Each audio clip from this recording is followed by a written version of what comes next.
Let's dive into a fictional but honestly a terrifyingly plausible scenario, the 2026 Strait of Hormuz crisis. We're going to trace the dominoes and see exactly how one regional conflict could bring the entire global economy to its knees. So what does happen? It's the kind of question that probably keeps economists and world leaders up at night. And in this scenario, we get a terrifyingly clear answer. It all hinges on this one tiny strip of water that, for all intents and purposes, acts as the world's economic artery. Okay, so what exactly are we talking about here? The Strait of Hormuz? At its narrowest point, it's just 21 miles wide. That's it.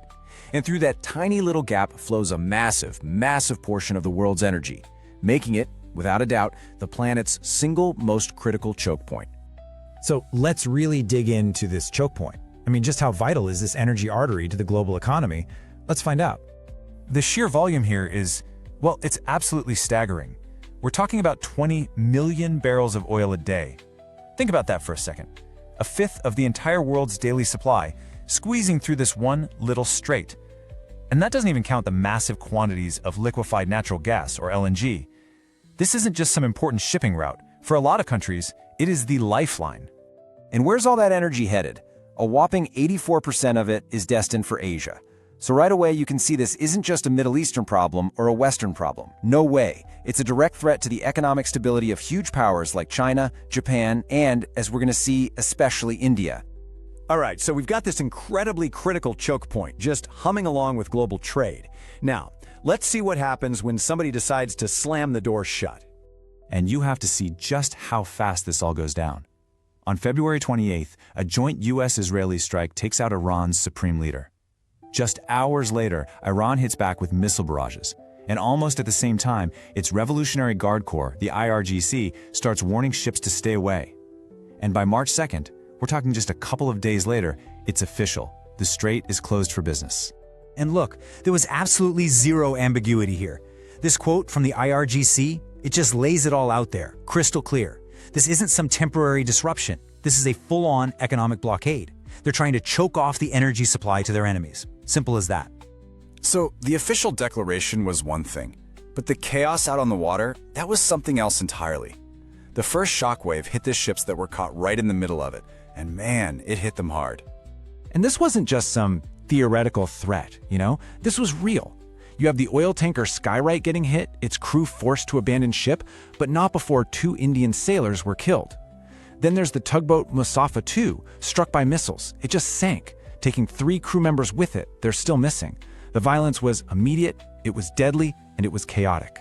And the effect, it was absolutely paralyzing. Shipping traffic just plummeted, first by 70%, then pretty much down to zero.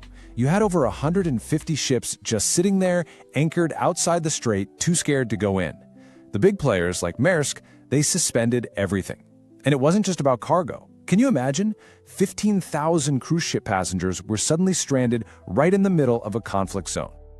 So, as the strait went completely silent, the first tremors of a full-blown panic started hitting the global economy. So what was the first and most obvious signal? Yep, oil prices. You can see the immediate, massive jump right there. In just the first few hours of trading, Brent crude shot up over 10%. The markets, they didn't even hesitate.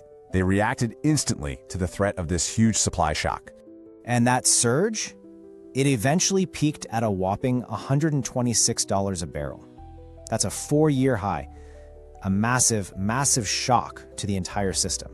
And it wasn't just about the price of oil. The cost of even thinking about doing business in the area just skyrocketed.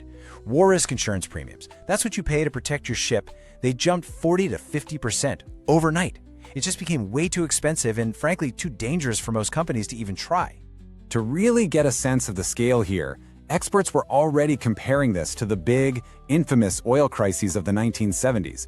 I mean, that's the level we're talking about, a once-in-a-generation kind of supply disruption. So, what did the world do? Well, the global response was pretty much a mix of desperation and pure damage control. Energy producers like Qatar and Kuwait, they had to declare force majeure, which is basically a legal way of saying, we literally can't get you the gas we promised because of this crazy event.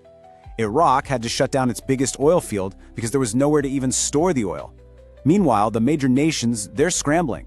They agreed to release 400 million barrels from their emergency reserves, while trying to cobble together naval escorts.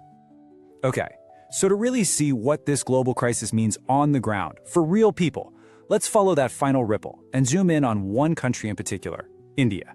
And wow, India's vulnerability in this scenario is just extreme. The country imports over 85% of its crude oil and about half of its natural gas. And for both of those fuels, a huge chunk flows right through the Strait of Hormuz, especially its supercritical supply of LNG from Qatar. Okay, and here's where the problem gets really tricky. When it comes to crude oil, India has a bit of a buffer, about 40 to 45 days worth tucked away in strategic reserves. But for natural gas, there is no safety net like that. Its LNG storage is super limited, which means a supply disruption hits the system, well, almost immediately. And the impacts were fast and they were severe. You had Indian sailors killed in those first attacks. Key industrial areas had to start rationing natural gas. The country's vital fertilizer industry, which really depends on that imported gas, was facing a shutdown. And the threat of skyrocketing fuel prices and just crippling inflation was looming over the entire economy. And this right here is the critical insight. For a country like India, a gas shock is actually more disruptive than an oil shock. Why? Well, oil can be stored, you can stockpile it, but LNG supply chains are incredibly rigid. They're timed almost to the minute. There's almost no slack in that system. So when that chain breaks, the impact isn't just fast, it's immediate.